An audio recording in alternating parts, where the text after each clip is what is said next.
It's day 5 and I'm in Escourt. The next town that I'm going to is Pietermaritzberg. It's about 97 kilometers. Let's just say 100. My body's sore, really sore. Actually a bit scary because how do I say this in a respectful way so that when kids are watching this too, they don't, but my genitalia, it's numb. Like I have no feeling there in between my crack and my balls. It's numb. Like I have no feeling there. It's quite scary. Because I still want to have more kids. I don't know if I've hurt myself or what's happening, but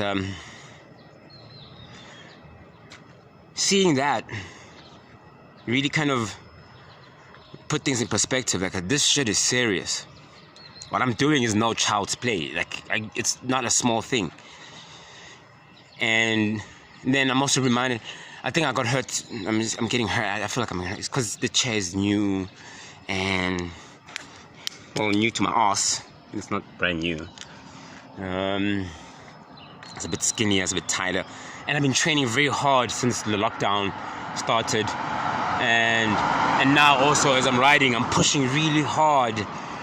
And it feels like there's this excess energy or this rage inside of me that wants to rage. I don't know why. When I meditated to investigate it, I like that. It kind of sounds like it rhymed.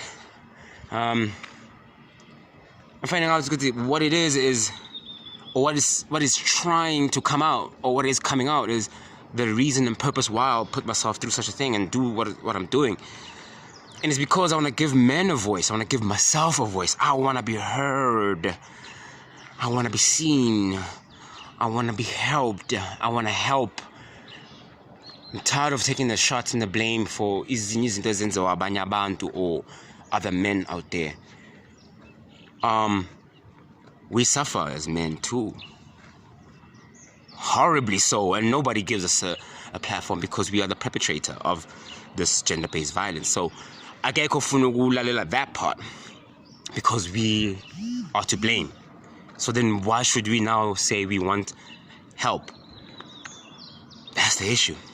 But I'm breaking the barriers now. All of that. With this impossible feat, it's my 4th one cycling such what looks impossible, because I've proven it is possible. Because we need some drastic change. We need to make a huge noise so that Nazis go. Because I literally want to create a safe space for us men, for us to heal, for us to be able to talk about what also harms us, because it is called gender-based violence because all genders experience violence. And women have platforms, many platforms, a lot of support from the government, from private companies, from individuals doing a lot of beautiful things in the efforts to aid and help the woman and the child heal, to protect them too. I too, I'm not gonna stop doing that too. However, I feel like I must focus on men, because I'm a man too. I'm a man. I've gone through abuse, and my form of abuse was neglect. That's abuse. Neglect is a form of abuse, and I abused Nami. I neglected my own kids. I neglected certain responsibilities and certain things because of the hurt and the harm. That's why I took this approach. Nah, man. There must be something bigger and deeper behind the scars that I see in women's faces. Like, I've seen, even last night when I was in the Escourt police station, a woman came in with bruises on her face. Her lover had beat her up. Her context of the story is different, but I'm not going to go into that. But seeing her bruises and seeing her cry and seeing that another human being inflicted such pain on another. Others even kill. Others burn these women.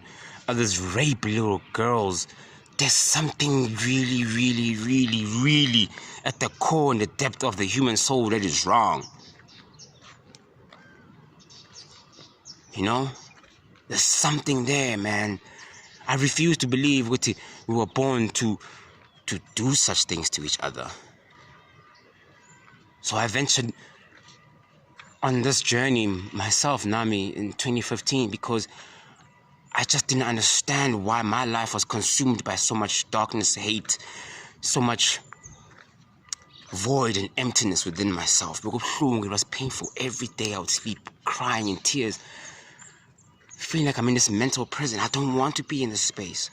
I don't like harming myself. I don't like all of these things. I don't like not being with my children, but I do not know how to be with them. It was almost like an invisible veil covering me and preventing me from moving forward. Only after I ventured into myself and started seeking healing intentionally that I realized it was the father wound that I had inside of me, that I covered with drug use, that I've tried to subdue with drug use and run away from with drugs, with unhealthy relationships, with changing jobs, changing cities, almost changed countries at one point in time. Running away, thinking, no, let me move, let me go this, no, let me end this relationship, let me start another one. Maybe she will save me, or maybe that will save me, maybe this will change me, maybe that will do it. Maybe if I fight for women, stand up for them, maybe if I give myself up for them, perhaps it's going to be a noble act that will save me from myself and the horrors I've been going through. I was trying to do the right thing, but I was getting lost, going the wrong way. The right way is to go within myself and heal myself. I had to admit to myself my powerlessness, my vulnerability. I started having these conversations. And when I started having these conversations in 2015, I remember 2016, just after my divorce, and I was so hurt. I had victim mentality. I blamed her for everything. And then when I got to Port Elizabeth, I was trying to run away again from Pretoria. Okay, I'm lost now. Anyway, I got to Port Elizabeth, and then I met my bike. I met my bike there. And I started cycling, and it came upon me.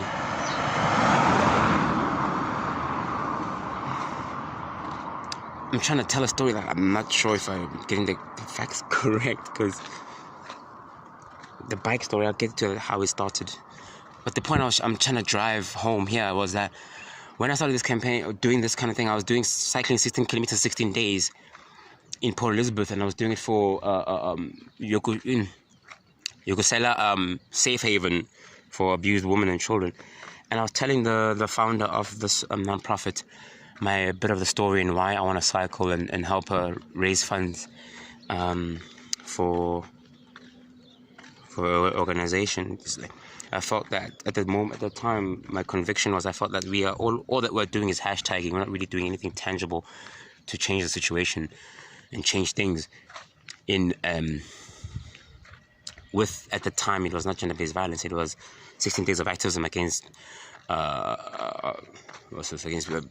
women abuse and children abuse. Yeah. So the focus was women and children at the time. And I wanted to do something, and all I had was a bicycle, and I felt I had a voice because I was working at a radio station at that time. And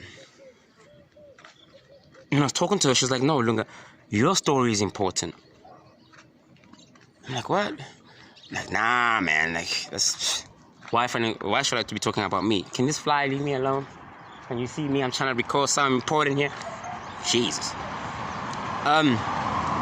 Yeah, I'm like, but why should I? No. I said to her, no, because I was scared. Oh, man, I was so scared. Imagine I'm coming out there, I'm like, yo, I'm a man and I was abused. At the time, I was victim mentality. I felt that she had abused me.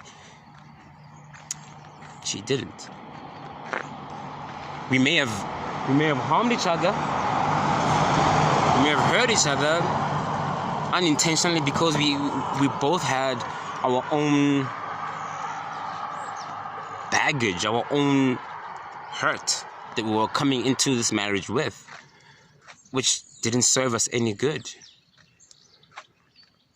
You know, it's only over time that I was able to get to a place where I recognized that I harmed my ex-wife. I deprived her of a beautiful experience because I was hurt. I deprived her of a beautiful life because I was a drug addict. I deprived her of me, of her experiencing the real me. She also has her own path. She will speak for herself. I won't even want to speak on her behalf. We've been speaking, though. I thank God that 6 years later, we're able to sit in a room and talk. You know? Take a picture together, hug, speak about our son, and about my other kids, too. She tells me about her own journey of healing, how she had to go through her form of healing, and she's not afraid about talking about it, her mental illness challenges. I have got my own mental illness challenges. I've been to hospital, I've been admitted. There's no shame in all of that. She speaks to me about this thing openly. She's matured. Our son is 6 years old now. Beautiful boy. Naughty, but beautiful.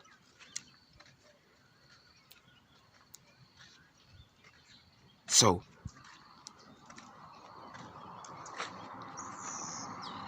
I'm reminded by the stiffness and the painfulness of my body right now that while I'm doing this, I'm doing it because I want to create a platform for men. I want to call this Brave 100 men. Obviously going to be much more numbers, but I like that. Brave 100 or Brave 1000. Where we come together. We heal together, brothers. We heal together, men. There's nothing wrong with you being vulnerable. It does not magically make your balls disappear and make it shrink and make you less of a man when you admit certain things and when you go through certain emotions. There's nothing wrong with that or tapping into your feminine side. You know, I tell my friends all the time, I try and tell them all the time that I love them. I don't try and press that notion too hard because they saw me pose nude. They might think that Lunga China, you know. So that's the thing about us. When we get in touch with our feelings, we tend to start getting homophobic. There's nothing wrong with saying I love you, dog. I appreciate you, my man. Thank you, my G, for getting my back. I love you, bro. Sometimes we need to tell each other that, ninjas. We need to. It's important. I've got some ninjas that I'm cycling with at Brave Rock Cycle Club, where we talk, where we pray. We pray different. I mean, we all have praying is basically speaking to yourself. Praying is basically tapping into the higher power in which you believe. We don't have to. We all pray differently. And by God, I am not saying that we need. Opening up a particular church. My church is different if it is a church where you come in and praise your God of your own understanding. We're just there to share life. You know how awesome it would be because we go through many issues, man. Many things that lead us to being violent. Many things that lead us to being in a space where we cannot communicate and we act physically or we harm our gender. And now they are harming us. We're all harming each other. But we just need to find a balance in a way. So I'm cycling for men. I'm cycling for our gender. I'm cycling for my gender. In this gender-based violence. Talk, man, talk. Cry, man, cry. The Brave 100 is a concept which is part of Brave Rock's concept. So we want to build it up where we're going to have a community and a group where we pray together. In your way, you pray. You know, so we can hold the space for each other. I know that my friend Nick is going to be part of this thing. He meditates. People pray differently. I mean, if you pray with you hop with one leg when you pray, come through, man. As long as you're tapping into something that's greater than yourself to inspire each other and for us to get to a space where we can live life to our fullest. Because I really believe that if we stop focusing on the symptoms of the gender-based violence, symptoms are the physical abuse, symptoms are the rape, symptoms are the abandonment, symptoms are all the things we're seeing in the news reports. Those are the symptoms of a deeper underlying problem, which we need to peel off layers and get into it and fix it up.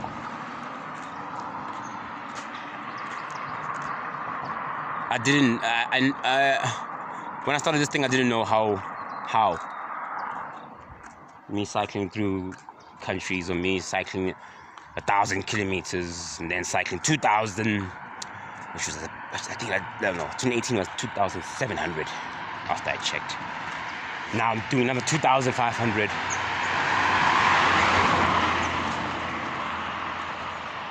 What's that gonna change? It's gonna change me. It's going to change my lineage, my generation, because now I had a chance to heal my father wound. Talk to my dad, heal that. We're good now. I love my father. I call him on the daily. We speak on it. He calls me on the daily. Never used to have that. And it feels really good. Now I'm there for my children. Now my 3 kids know the love of a father. I don't have the money yet to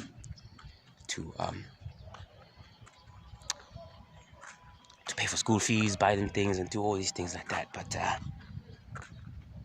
they have me. I have them. And I know that in time these things will change. Money stuff will change. I'm just happy that I got my kids, and I'm happy that I've healed with my ex-wife and I are talking, because I loved her, and I think I still do.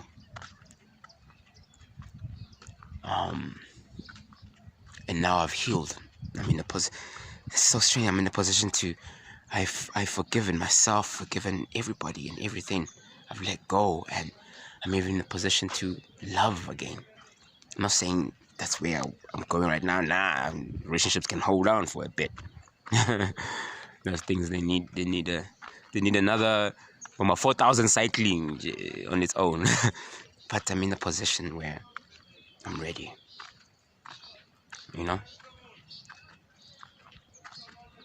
But for now, I just need to be on my own for now, so I can get myself right.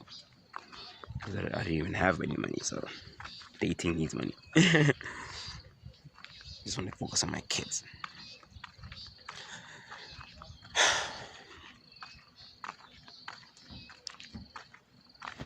If you guys can see this place, it's Escourt is quite a very different type of place. Now I need to just check where I'm going, because I don't know how to get back to the guest house. Brave works if you work it.